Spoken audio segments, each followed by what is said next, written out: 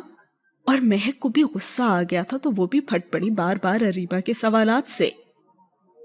جبکہ دوسری طرف دکھایا جاتا ہے کہ ریان اشال کے ساتھ آ رہا ہوتا ہے حویلی، اور راستے میں وہ اس کے لیے چاکلیٹس بھی لیتا ہے۔ یہ لو مزے کرو۔ ریان نے شاپر اشال کی طرف بڑھایا۔ ارے واہ، اتنی ساری چاکلیٹس، وہ بھی میری ساری پسندیدہ۔ اشال چاکلیٹ کا ریپر اتارتے ہوئے بولی۔ ہاں نا، اب حویلی جا کر ہی ہم لوگ کھانا کھائیں گے نا، تم ابھی اسی پہ گزارا کرو۔ ریان ڈرائیونگ کرتے ہوئے باتیں بھی کر رہا تھا، اور اشال اسے دیکھتی جا رہی تھی کہ یہ شخص ڈرائیونگ کرتے ہوئے بھی باتیں کر رہا ہے اور سارا دھیان اس کا ادھر ہی ہے۔ اور ریان اس سے کہنے لگا کہ کیا ہوا ہے، بہت پیارا لگ رہا ہوں کیا میں؟ ریان اسے اپنی طرف دیکھتے پا کر پوچھ بیٹھا۔ ہاں آپ ہیں تو بہت پیارے، پر میں کچھ اور سوچ رہی تھی۔ کیا سوچ رہی ہو؟ ریان نے گاڑی کی سپیڈ اب کم کر دی تھی کیونکہ چڑھائی چڑھ رہے تھے وہ۔ میں یہی سوچ رہی تھی کہ آپ گاڑی چلاتے ہوئے بھی باتیں کیسے کر رہے ہیں؟ یہ کوئی مشکل کام تھوڑی ہے، ارے بولنا تو منہ سے ہوتا ہے نا۔ ریان کا دل کر رہا تھا کہ حویلی جانے کے بجائے نہ سارا وقت وہ اشال سے ہی باتیں کرتا رہے، پر ہر خواہش کب پوری ہوتی ہے انسان کی۔ اور اب وہ لوگ بالکل حویلی پہنچنے والے تھے۔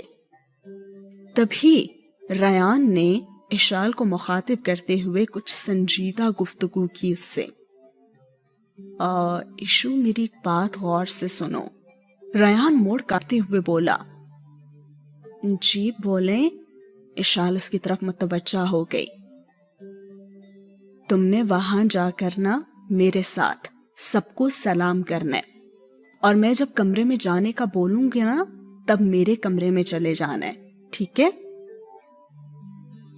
جی ٹھیک ہے، لیکن وہ مجھے آپ کے کمرے کا پتہ کیسے چلے گا؟ اشال سوچتے ہوئے بولی۔ جس طرف میں اشارہ کروں گا نا وہاں جانا ہے، اور تھوڑی دیر آرام بھی کر لینا ہے۔ وہ اس بات میں سر ہلا گئی۔ ریان اس کو دیکھ کے یہی سوچ رہا تھا کہ آقا جان اب اس بیچاری کو پتہ نہیں کیا کچھ سنائیں گے، اور اس لیے اس نے پہلے سے ہی اسے کمرے میں جانے کا بول دیا تھا کہ آقا جان کا کیا بھروسہ کہ رات کی اس پہر ہی اس کو دھکے دے کر گھر سے نکال دیں۔ اور پھر تبھی اس نے اشارہ کرتے ہوئے بتایا، یہ دیکھو یہ ہے ہماری حویلی۔ اور اشال اس حویلی کو دیکھتے ہوئے کہنے لگی، ارے واہ، اتنی بڑی حویلی، آپ گم نہیں ہو جاتے کیا یہاں؟ ارے نہیں، جب سب کو راستے پتا ہوں تو کوئی گمے گا کیسے؟ ریان اب گاڑی پارکنگ میں لگا رہا تھا۔ وہ تو ٹھیک ہے، لیکن میں تو نہیں جانتی نا، اور اگر میں یہاں کھو گئی تو؟ وہ معصومیت سے پوچھ رہی تھی اور ریان کو اس پہ ڈھیر سارا پیار آیا۔ میں ہوں نا، میرے ساتھ رہو گی تو کہیں نہیں گمو گی تم۔ اور وہ اس کے ساتھ چل کر حویلی کے دروازے تک پہنچا، اور سامنے کھڑے تھے آغا جان، اور وہ ان کو حیران ہو کر دیکھنے لگے۔ اس کے بعد کیا ہوا اور آغا جان کیا کہیں گے انہیں، یہ جانیں گے ہم اگلی ایپیسوڈ میں۔ کیسی لگی آج کی ایپیسوڈ؟ کمنٹ سیکشن میں اپنا فیڈ بیک ضرور دیجیے گا، اور اگلا پارٹ مجھے اپلوڈ کرنا چاہیے یا نہیں یہ بھی ضرور بتائیے گا۔ اللہ حافظ۔